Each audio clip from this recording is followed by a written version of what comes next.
श्रीनगर से पटनगर,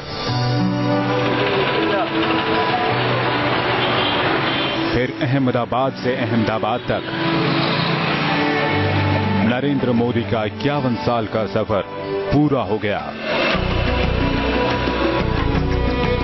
कैंटीन पर चाय बेचने अहमदाबाद पहुंचे मोदी सूबे के मुख्यमंत्री बनकर दिल्ली से वापस लौटे थे। लेकिन सियासत की आबो हवा बदल चुकी थी। चक्रव्यूह तैयार बैठा था। 6 साल का वनवास गुजारने के बाद नरेंद्र मोदी को दिल्ली से एक बार फिर गुजरात भेजा गया और इस बात की जानकारी उन्हें तत्कालीन प्रधानमंत्री अटल बिहारी वाजपेयी ने फोन पर दी थी। गुजरात पहुंचकर केशुभाई पटेल को मुख्यमंत्री पद से हटाकर नरेंद्र मोदी को इस पद पर बिठाया गया। का वनवास गुजारने के बाद नरेंद्र मोदी को दिल्ली से एक बार फिर गुजरात भेजा गया और इस बात की जानकारी उन्हें तत्कालीन प्रधानमंत्री अटल बिहारी वाजपेयी ने फोन पर दी थी। गुजरात पहुंचकर केशुभाई पटेल को मुख्यमंत्री पद से हटाकर नरेंद्र मोदी को इस पद पर बिठाया गया। नरेंद्र मोदी के पास एक नई जिम्मेदारी थी।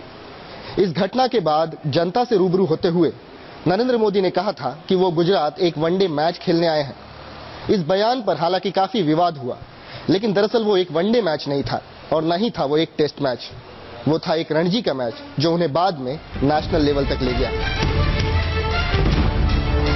सियासत की बदली आबो हवा से बाखबर मोदी ने हवा का रुख बदलने के लिए संघ की तकनीक आजमाई।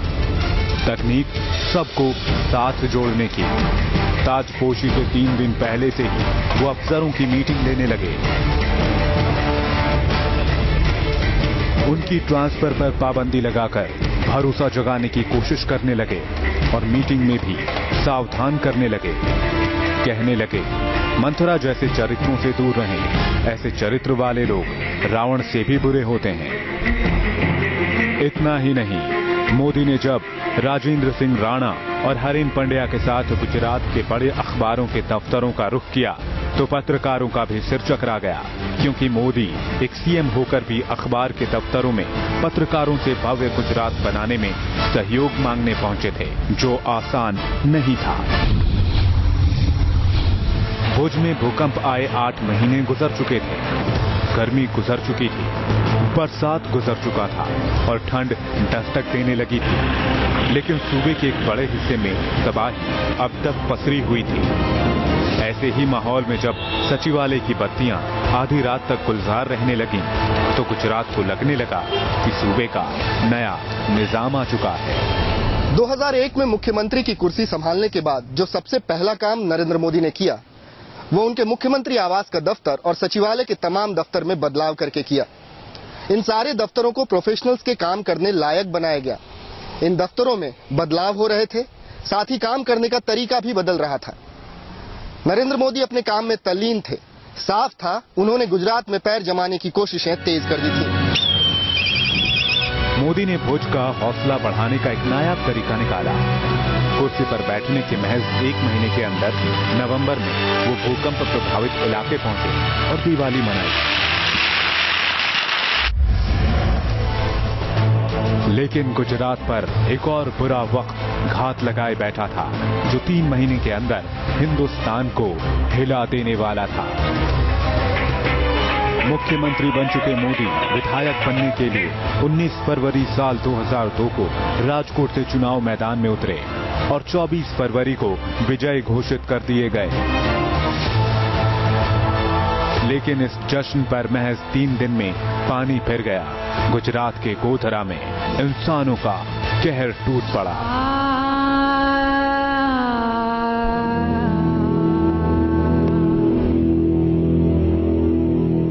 मोदी भले ही देश के सामने अपनी कामयाबी के दस्तावेजों का पहाड़ पटकते हैं, लेकिन उनकी कामयाबी और नाकामी के सवालों के बीच गोधरा का इतिहास हर बार खड़ा होगा। तब तारीख थी 27 फरवरी और साल था 2002। अयोध्या से अहमदाबाद आ रही साबरमती एक्सप्रेस पर गोधरा में हमला हो गया। सुबह सुबह 7:45 बजे ट्रेन की बोगी S6 को आग के हवाले कर दिया गया। 58 मुसाफिर बेमौत मारे गए। सर, ये बताइए कि इतने साल हो गए ट्रेन कांड को, अब क्या लगता है आगे बढ़ने का समय आ गया है? 27 फरवरी 2002 को गोधरा शहर में गोधरा रेलवे स्टेशन पे गोधरा कांड हुआ था। पर इसके बाद कहते हुए खुशी होती है कि इन 12 साल के अंदर गोधरा में किसी भी प्रकार का कोई तनाव नहीं है और न तनाव की परिस्थिति पैदा हुई है। तो जहां तक गोधरा की बात है तो हम इसको भूल नहीं सकते, क्योंकि हमने हमारा अस्तित्व खोया है, हमने हमारे लोग खोए, हमने हमारा जो ताकत है ताकत खोई है, हमने हमारा बिजनेस, हमारा जो आर्थिक तंत्र है उसको खोया है, हमने हमारा हौसला खोया है। मेरे पीछे आप देख रहे हैं साबरमती एक्सप्रेस का वही S6 कोच जिसे 27 फरवरी 2002 को जलाया गया था। अहमदाबाद आ रही थी ये ट्रेन अयोध्या से। करीब 58 लोग इस डब्बे में जो हमला हुआ था उसमें मारे गए थे। लेकिन आज साबरमती एक्सप्रेस के ट्रेन कांड के बाद और उसके बाद जो गुजरात में दंगे हुए, आज राजनीति बिल्कुल बदल गई है। बताया जाता है कि साबरमती एक्सप्रेस जब अगले दिन अहमदाबाद पहुंची तो पूरा शहर आग की लपटों में गिर गया। त्रिशूल, पेट्रोल और तबाही मचाने वाले हर हथियार घरों से बाहर निकल आए। उस दिन विश्व हिंदू परिषद ने भारत बंद का ऐलान कर रखा था, लेकिन सड़कों पर भीड़ उमड़ रही थी। पुलिस की गैर मौजूदगी हद दर्जे तक हैरान कर रही थी। यहां तक कि ट्रैफिक पुलिस भी सड़कों से गायब थी। बस्तियां सिसक रही थीं और मौत तांडव कर रही थी। सबसे विभत्स घटना घटी नरोदा पाटिया में। मोदी के दामन में एक साल के अंदर सबसे भयानक दाग लगा। गोधरा कांड के बाद गुजरात में तकरीबन 40 जगहों पर दंगे भड़के थे। इन दंगों के बाद नरेंद्र मोदी की छवि लगातार बदलते चली जा रही थी। इन 40 जगहों पर जिन जगहों पर दंगे हुए थे उनमें अहमदाबाद का नारोदा पाटिया भी एक था। इस बस्ती ने एक भीषण नरसंहार देखा था। हम इस वक्त हैं उसी बस्ती में जहां पर ये दंगे भड़के थे और कई लोगों ने अपनी जानें गंवाई थी। हम बात करते हैं कि इन दंगों के बाद आज नरेंद्र मोदी की इस बस्ती में नरेंद्र मोदी को किस रूप में देखा जाता है। हमारे साथ आप जुड़ रहे हैं, बैठे रहिए आप हम जानना चाहेंगे कि इस घटना को बीते तकरीबन 12-13 साल हो गए। आज यहाँ की जनता, यहाँ के लोग नरेंद्र मोदी को किस रूप में देखते हैं? 2002 से 2014 यानी 2001 में वो मुख्यमंत्री बने। इसके एक वर्ष के बाद 2002 यानी 28 फरवरी 2002 को दंगा हुआ। दंगे में ये जो भी हमारे यहाँ की स्थिति वो एकदम चेंज हो गई। चेंज कैसे हो गई कि 2002 के पहले की जो स्थिति थी वो हिंदू और मुसलमान एक दूसरे के साथ गले मिलते थे। एक दूसरे कोई भी हमारा सोशल फेस्टिवल आता था उसके अंदर आते थे मेहमान के तौर पर। हम इसको चाहते थे और ये चाहते थे। 2002 के दंगे होने के बाद जो कम्युनल राइट हुआ वो कम्युनल राइट से हिंदू और मुसलमान के बीच में एक दीवार हो गई। लेकिन उस समय जो कुछ हुआ उसके लिए यहाँ के लोग मोदी को ही दोषी मानते हैं। वो तो मानते ही हैं, वो तो है ही दोषी, मानते भी हैं। पब्लिक मुसलमान जो जितने भी हैं वो तो मानते ही हैं। क्या उस वाकये के लिए यहाँ की जनता, यहाँ के लोग आज भी मोदी को माफ कर पाए हैं? क्या माफ क्या करेंगे, हमारे माँ गई, बहन गए 2002 में, कौन जिंदगी भर माफ नहीं करेंगे। 2002 की उस जाती सर्द में गुजरात के 40 जगहों पर दंगा भड़का। होली आने से पहले गुजरात में खून की होली खेली गई। श्री प्रकाश जायसवाल कमेटी कहती है कि इस दंगे में 254 हिंदू, 790 मुस्लिम मारे गए। पुलिस फायरिंग में 104 मुस्लिम और 80 हिंदू मारे गए। जाहिर है सूबे का मुखिया होने के नाते ये दाग नरेंद्र मोदी के दामन तक भी पहुंचे। एक ऐसा दाग लगा जो न तो मिटाए मिट सकता है, न भुलाए भूल सकता है।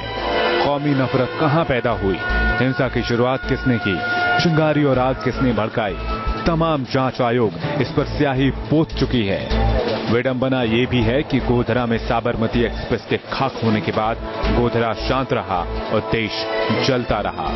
गोधरा में कोई दंगा नहीं हुआ। सुप्रीम कोर्ट के द्वारा नियुक्त न्यायमूर्ति श्रीमान नानावटी कमीशन ने आज कह दिया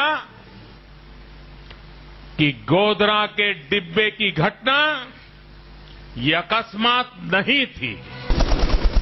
दंगे की आंच में सियासत भी सुलगने लगी। प्रधानमंत्री अटल बिहारी वाजपेयी को रक्षा मंत्री जॉर्ज फर्नांडीज को अहमदाबाद रवाना करना पड़ा। वही जॉर्ज फर्नांडीज जिनको मोदी ने इमरजेंसी में छिपने की जगह दिलाई थी। लेकिन इस बार हालात बहुत अलग थे।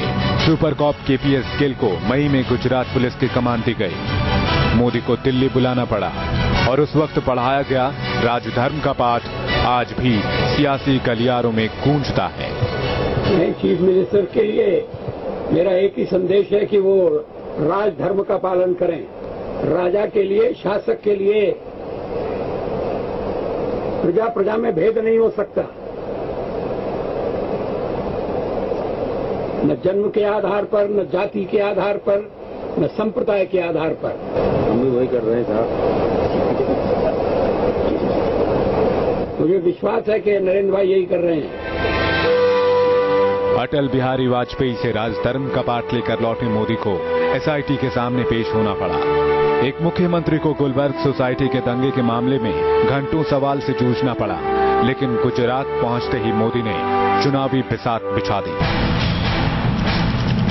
कोई भुज को लेकर मोदी की तारीफ कर रहा था तो कोई गोधरा को लेकर लानत भेज रहा था। इस बीच जब चुनाव का ऐलान हुआ तो सितंबर 2002 में मोदी एक बार फिर गौरव यात्रा पर निकल पड़े। गुजरात ने खत्म करवानो एक निश्चित प्रकार नो प्रयास चालू रहे। मेरे दिल में जब ख्याल आया, भाजपा पर प्यार आया। ऐसे इत्तेफाक कहें या कुछ और, लेकिन मोदी की यात्रा भी एक अशुभ खबर लेकर आई। गौरव यात्रा लॉन्च हुई भी नहीं थी कि 24 सितंबर को 2 आतंकियों ने गुजरात के अक्षरधाम मंदिर पर हमला कर दिया।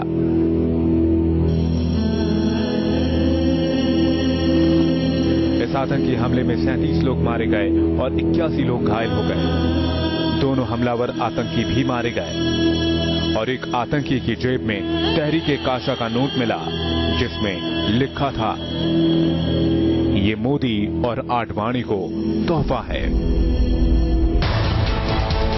इसके बावजूद 5 अक्टूबर 2002 को मोदी ने अपनी यात्रा शुरू कर दी। मोदी ने अक्षरधाम हमले को लेकर लहर बनाना शुरू किया। 1 अक्टूबर को अहमदाबाद में रैली में सीधा मुशर्रफ पर जुबानी हमला बोला।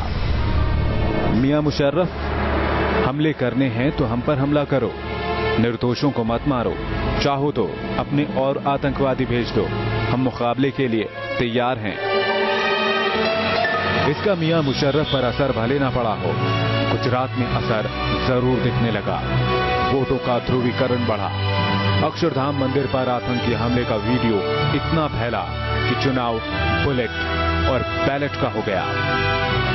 आतंकवाद को खत्म करना होगा और कोई तो हो जो आतंकवाद से भिड़ ले मित्रों, और हमने फैसला किया मित्रों, और मेरा तो निर्णय है, हिंदुस्तान की धरती पर जब तक मोदी हैं, मैं आतंकवाद से समझौता नहीं होने।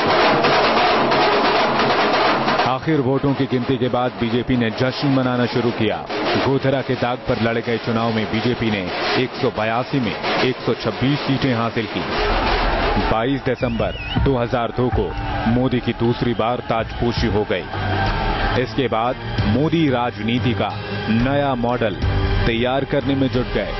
बताया जाता है कि नरेंद्र मोदी की निजी फौज बहुत छोटी सी है।